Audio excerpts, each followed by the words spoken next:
সে তো গিটার শেখায়, সে একজন সিঙ্গার। যারা জাহিদ অন্তর সম্পর্কে জানে তারা তো জানে যে সে অলরেডি ইয়াংস্টার থেকে শুরু করে ইন্ডিয়ান আইডল এগুলো থেকে সে ফার্স্ট হয়ে বা একটা ভালো পজিশন নিয়ে সে ফিরে এসেছে বাংলাদেশে। সো সে গিটার ক্লাস করায় তো টিএসসিতে, সেখানে অনেক স্টুডেন্ট আমরা শিখতাম। তার যেমন বাইরে টিএসসিতে অনলাইন মানে অফলাইন ব্যাচ ছিল, অনলাইন ব্যাচ ছিল, ঠিক তেমনি তার বাসায় কিছু সংখ্যক স্টুডেন্ট গিটার শিখতে যেত।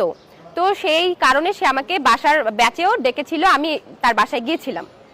বাসায় যাওয়ার পরে সেখানে আমি যে দেখি যে কেউ নেই, আসলে এখনো কোনো স্টুডেন্ট পৌঁছায়নি, আমি একাই। তারপরে আমি বললাম যে আসলে বাকি স্টুডেন্টরা কোথায়, তখন সে বলল যে তারা আসতেছে, আপনি বসেন, কিছুক্ষণ গল্প করে ওরা চলে আসবে।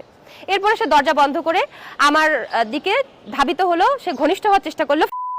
তো আমি তাকে তখন বললাম যে না, এটা ঠিক না, আমি তো এখানে গিটার শিখতে এসেছি, তাহলে আপনি কেন এইভাবে আমাকে ইয়া করবেন? তারপরেও আমি একটি মেয়ে, একটি ছেলে, আপনারা তো বিষয়টা বুঝতেই পারতেছেন ভাই। একটি মেয়ের যদি অমত থাকে, দরজা বন্ধ করে ওই ফ্ল্যাটে কেউ নেই, তাহলে মেয়েটা কি শিকার হবে না? আপনারা বলেন, ওই সিচুয়েশনটা আমার অনুকূলে ছিল না, তাহলে আপনারা বারবার কেন বলতেছেন যে আমি নিজে থেকে শুয়ে পড়ছি? যে কোনো মেয়ে যদি ওইরকম একটা ফ্ল্যাটে দরজা বন্ধ করা অবস্থায় থাকে, কেউ যদি আশেপাশে না থাকে, আমি চিল্লাইলেও তো কেউ এই মুহূর্তে আসবে না। আমি যদি ফোনটা নিয়ে কাউকে কল দিই, সে কি আমার ফোনটা রাখবে না ছুঁড়ে মারবে? আপনারা বলুন, জনগণের কাছে আমার প্রশ্ন। তাহলে আমি এখানে নিজে থেকে কিভাবে শুয়ে পড়লাম?